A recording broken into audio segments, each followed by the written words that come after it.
जब कोई सांसारिक लड़की विदा होती है वो भी बहुत रोती है, चीखती है, भाई से लिपट कर, पिता से, माँ से लिपट कर। हाँ, और ये विदाई होती ही बड़ी दर्दनाक है। कई बार जब लड़की ससुराल जाती है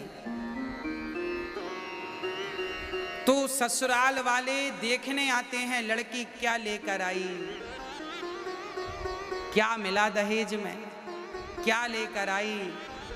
ये दुनिया भी कैसी है, क्यों? लड़की जब आई तो जमाने ने ये तो देखा कि लड़की क्या लेकर आई, पर किसी की दृष्टि वहां नहीं पहुंची कि लड़की क्या छोड़कर आई। लड़की का त्याग कोई नहीं देखता।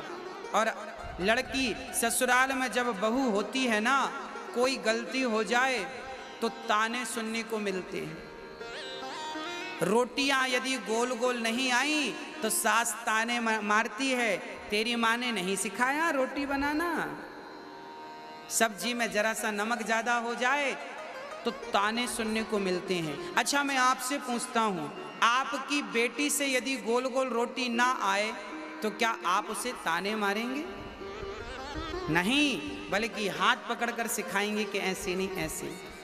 आपकी बेटी से गलती होती है तो आप उसे ताने नहीं मारती बल्कि उसे सिखाती हैं। यदि हर सास अपनी बहू की गलती पर ताने ना मारकर उसे सिखाने लग जाए तो हर बहू बेटी हो जाए और हर सास माँ हो जाए और ये झगड़ा सदा सदा के लिए समाप्त हो जाए।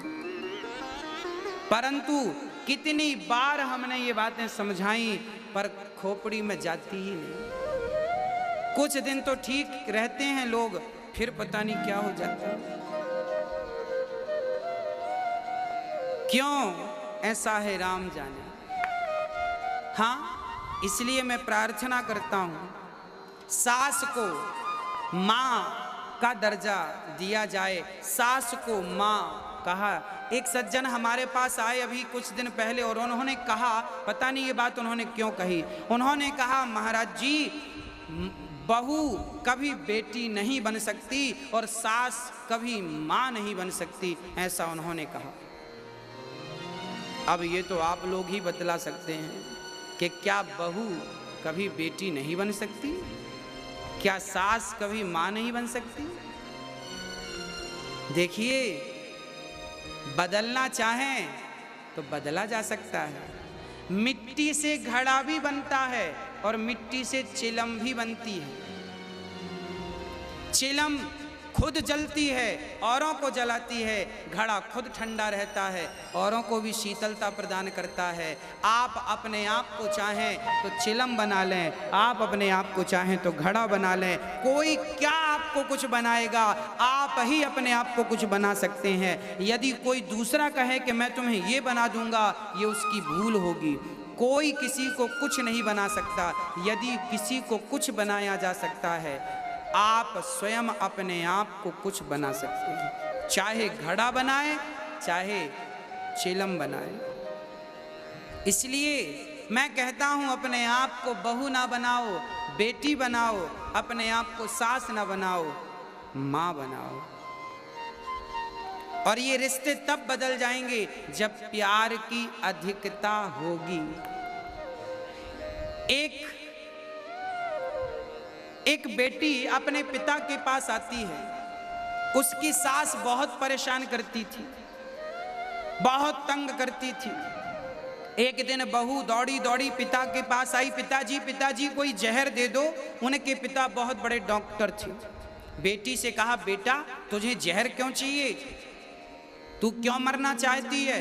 बेटी बोली, पिताजी मुझे नहीं मरना, अपनी सास को मारना है जहर देकर। सास को जहर देके मारना है। पिता ने कहा, बेटी ये तो बड़ा पाप कर रही है, सास को क्यों मारेगी? जहर देके मार डालेगी तो तू जेल चली जाएगी, जीवन भर चक्की चलाना पड़ेगा, सड़ जाएगी। ना पिताजी आप कुछ भी करो, अब तो मैं ऐसी बुढ़िया के साथ रहूंगी नहीं, बहुत पाप करती है मेरे साथ, तो नमक भी तौल कर देती है डाइन।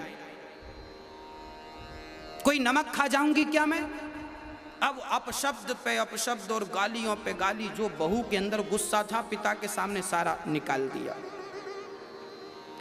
पिता समझ गए कि जरूर इसके साथ कुछ गलत हो रहा है, पर पिता तो पिता थे।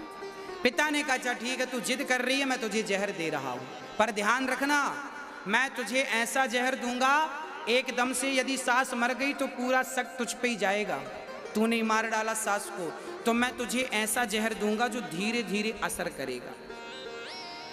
6 महीने का जहर दे रहा हूं मैं, 6 महीने का डोज है।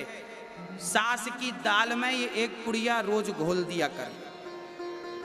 अब 6 महीने की पुड़िया बनाकर पिता ने पकड़ा दी बेटी को और कहा बेटी जब तक तेरी सास मर नहीं जाती तब तक तू अपनी सास के पांव दबाना और सास की जरा सेवा करना, ताकि लोगों को लगे, ताकि लोगों को विश्वास हो जाए कि तू जहर दे के नहीं मार सकती अपने सास को। लोगों का विश्वास तो तुझे जीतना ही पड़ेगा। बेटी बोली ठीक है पिताजी, 6 महीने में मरती है तो मैं कर लूंगी।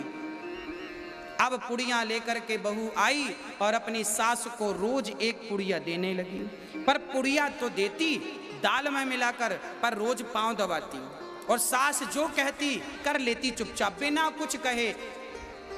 उसको ये लगता 6 महीने बाद तो मर ही जाएगी, कर लो, बिल्कुल चुपचाप। अब सास गाली दे तो भी चुप, पांव दबाए। अब धीरे धीरे सास को लगा मेरी बहू कितनी बढ़िया हो गई।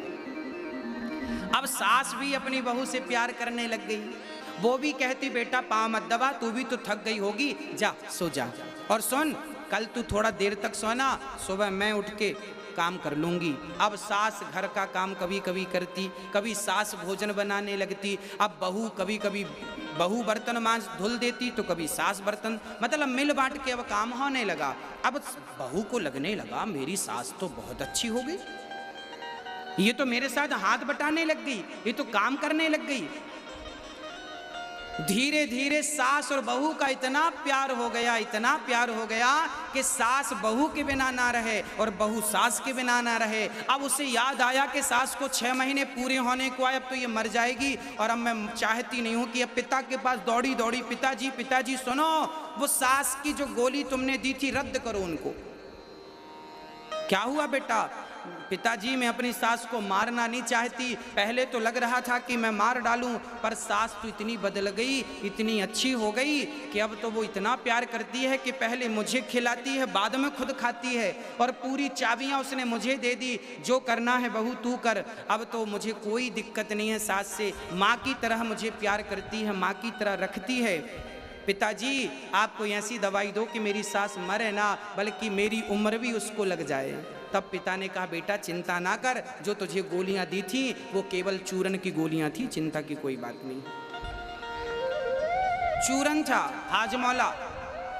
अरे पिताजी तो ये बेटा जब तूने अपना स्वभाव बदला, मैंने कहा था ना कि तू अपने आप को बदल देगी तो सामने वाला अपने आप बदल जाएगा।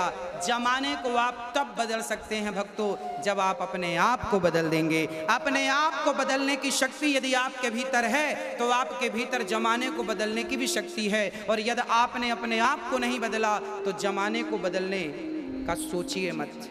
सास बुरी नहीं होती, बहू बुरी नहीं होती, केवल एक नजरिया बुरा होता है। इसलिए सास अपनी बहू से प्रेम और बहू अपनी सास से प्रेम करें। अपनी अपनी जिद छोड़ दें सब लोग, और कभी सास की बात मान ले बहू और कभी बहू की बात मान ले सास, तो फिर आपका घर घर थोड़ी रहेगा मेरी माँ, घर तो स्वर्ग बन जाएगा, घर स्वर्ग बन जाएगा। एक दूसरों के लिए जब हम जीते हैं, हम आपके लिए जिए, आप हमारे लिए जिए, फिर वो क्या होगा? वो स्वर्ग होगा। रिश्तों को निभाना, रिश्तों को बना लेना तो सरल बात है, निभा पाना थोड़ा कठिन है। कठिन काम ही करिए। हाँ सरल काम तो सब कर रहे हैं।